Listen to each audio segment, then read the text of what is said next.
श्री शिवाय नमस्तुभ्यम। हर हर महादेव।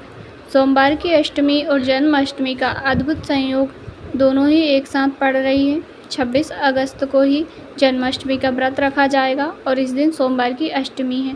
तो आज की इस वीडियो में हम सोमवार अष्टमी के ऐसे महा उपायों की बात करेंगे जो पूज्य गुरु जी के द्वारा बताए गए हैं और इन उपायों को करने से हर प्रकार की कामना पूर्ण होती है। तो आइए वीडियो शुरू करते हैं। उपाय देखकर आप समझिए। तो पहला जो उपाय है हमारा वह है, यदि किसी स्त्री के जीवन में बहुत दुख है, धक्के खाना लिखा है, कोई आपसे कह दे कि आपके जीवन में दुख ही दुख लिखा है, आपको कभी भी खुशी नहीं हो सकती है, तो आप सुन लेना, पर एक उपाय अवश्य करना। यदि नारी रोती रहती है, बहुत तकलीफ़ है जीवन में, ताने सुनना पड़ता है, तो आप एक बेलपत्री लीजिए, एक लाल पुष्प लेना है, कोई सा भी लाल पुष्प ले सकते हैं। लाल पुष्प ना मिले तो पुष्प की एक पंखुड़ी भी चलेगी, और एक चावल का दाना लेना है। चावल के दाने को आपको लाल चंदन से लाल कर लेना है।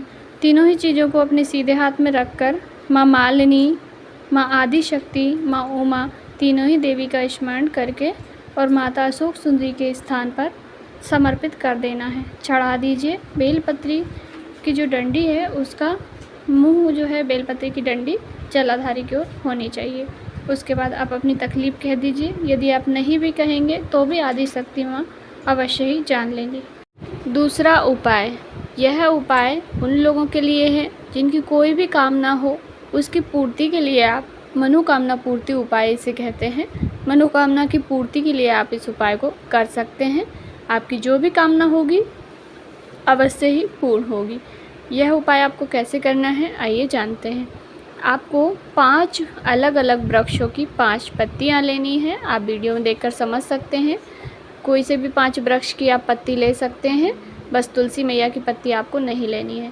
5 वृक्षों की पत्ती लेकर आपको निर्मलेश्वर महादेव का नाम स्मरण करना है। 5 पत्ती ले लीजिए और एक सफ़ेद फूल ले लीजिए।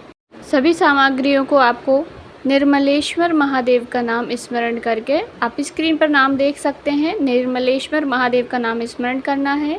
माता अशोक सुंदरी के स्थान पर स्पर्श कराना है और उसके बाद भोलेनाथ की शिवलिंग पे समर्पित कर देना है।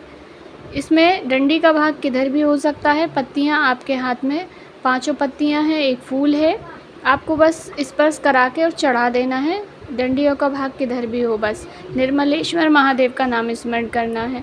यह उपाय जो भी करता है, वैसे तो गुरुजी ने इस उपाय को कभी भी करने के लिए कहा है, पर विशेष तिथियों में यदि हम कोई भी उपाय करते हैं तो उसका फल हमें जल्दी मिलता है, तुरंत मिलता है। तो यह उपाय अवश्य ही कीजिएगा, सरल उपाय है। तीसरा उपाय, यह उपाय विशेष मनोकामना पूर्ति उपाय है। या आप धन की कमी है आपके घर में, तब भी आप इस उपाय को कर सकते हैं। नौकरी की प्राप्ति चाहते हैं तब भी कर सकते हैं। कोई भी मन की इच्छा है उसकी पूर्ति के लिए भी आप इस उपाय को कर सकते हैं। इस उपाय के अंतर्गत आपको केवल 1 लोटा जल लेना है। 1 लोटा जल लेकर सोमवार की अष्टमी के दिन किसी भी समय पहुंच जाइए महादेव के मंदिर, अर्थात दोपहर तक ही जाना है आपको, 12 बजे से पहले पहले, क्योंकि हमें जल चढ़ाना है तो जल सुबह टाइम चढ़ाना ज़्यादा उत्तम रहता है। तो आप 1 लोटा जल लेकर भोलेनाथ के मंदिर पहुंच जाइए। अब 4 जगह पर आपको जल चढ़ाना है। कहाँ कहाँ चढ़ाएंगे आइए समझते हैं। पहला जल आपको चढ़ाना है गणेश जी के स्थान पर, दूसरा चढ़ाना है स्वामी कार्तिकेय के स्थान पर, तीसरे नंबर पर माता अशोक सुंदरी के स्थान पर, और चौथे नंबर पर माता पार्वती के हस्तकमल पर जल चढ़ाना है। शिवलिंग पर आपको जल नहीं चढ़ाना है। 4 जगह जल चढ़ाने के बाद बचा हुआ जो जल है उसे लेकर आपको जाना है किसी भी बेलपत्री के वृक्ष के नीचे। बेलपत्री के वृक्ष के नीचे उस जल को समर्पित कर दीजिए। जल को, बचे हुए पूरे जल को बेलपत्री की जड़ में चढ़ा दीजिए।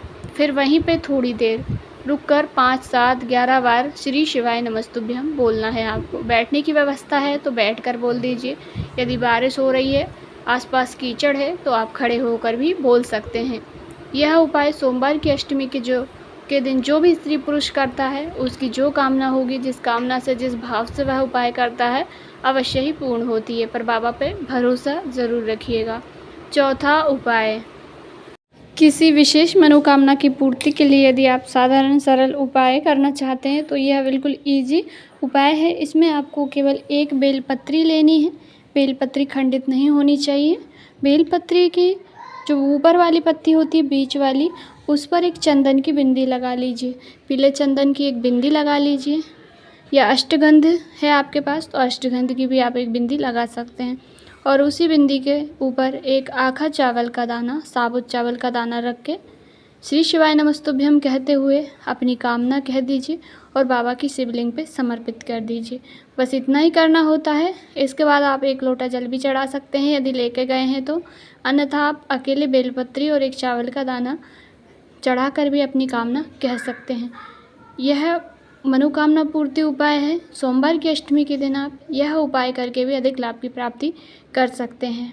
5वां उपाय, यह उपाय विवाह संबंधित समस्याओं को दूर करेगा। यदि विवाह में अड़चनें आ रही हैं, शादी नहीं हो रही है, तो आपको एक उपाय अवश्य ही, जो भी बेटा बेटी हैं जिनका विवाह नहीं हो रहा है, कई वर्ष हो गए हैं, तो अवश्य ही उनसे यह उपाय करवाइएगा। इस उपाय के अंतर्गत आपको लाल चंदन लेना है। लाल चंदन से माता अशोक सुंदरी के स्थान पर 9 बिंदी, 7 बिंदी या 11 बिंदी लगवा देनी है।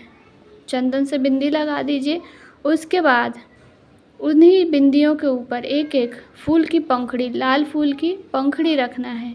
गुलाब के एक फूल ले लीजिए, उसमें से आप पंखुड़ी निकाल लीजिए और उन्हीं जितनी बिंदी आपने लगाई हैं, 11 लगाई हैं, 9 लगाई हैं, तो 9 बिंदी के ऊपर आपको एक एक गुलाब की पंखुड़ी रखना है। 11 लगाई है तो 11 बिंदी के ऊपर आपको गुलाब की पंखुड़ी रखनी है। यह उपाय जो बेटा बेटी करता है उसका विवाह अवश्य ही हो जाता है। 6वां उपाय, यह उपाय भी उन लोगों के लिए है जिनका विवाह नहीं हुआ है। आप दोनों उपाय में से एक कोई सा भी उपाय कर सकते हैं। यह उपाय भी सरल है, माता अशोक सुंदरी का ही है। इस उपाय में आपको 7 हल्दी की बिंदी लगानी है। माता अशोक सुंदरी के स्थान पर आप हल्दी को थोड़ा गीला कर लीजिए जल डाल के, फिर एक एक करके 7 बिंदी आपको लगा देनी है। 7 बिंदी लगाने के बाद में अपनी कामना कह दीजिए। वहीं पे हाथ रखिए, बिंदी के ऊपर हाथ रख के अपनी विवाह की कामना कीजिए। जैसा आपको रिश्ता चाहिए, मनपसंद चाहिए, या किसी को आप पसंद करते हैं तो उनसे विवाह आप करना चाहते हैं तो उनका नाम बोल दीजिए। फिर अपना नाम गोत्र बोल करके आपको बिंदी पे जो आप हाथ रखेंगे, जो अशोक सुंदरी माता के ऊपर आपने 7 हल्दी की बिंदी लगाई है, उस पर अपना हाथ रख के उस हाथ का छापा आपको किसी भी पीपल के वृक्ष में लगा देना है। आप चाहें तो दोनों हाथ रख दीजिए एक के बाद एक, और फिर 5 छापे आपको लगाने हैं तो 2 हाथ के छापे लगाएंगे, फिर 2 हाथ के छापे लगाएंगे और फिर एक सीधा हाथ का छापा लगाएंगे। आपके हाथों में हल्दी नहीं लगी है तो भी कोई दिक्कत नहीं, बस आपको बिंदी के ऊपर रखना है। थोड़ी हल्दी आपके हाथ में लगेगी, छापे आपको दिखाई नहीं देंगे तब भी पर्याप्त है, पर बस छापे का नियम करना है आपको। इससे आपका जो भी विवाह है शीघ्र होगा, जिनसे आप चाहेंगे मनवांछित शादी होगी आपकी। अवश्य ही करके देखिएगा, सारे उपाय उपयोगी हैं। जानकारी अच्छी लगे तो वीडियो को लाइक ज़रूर करें। हर हर महादेव।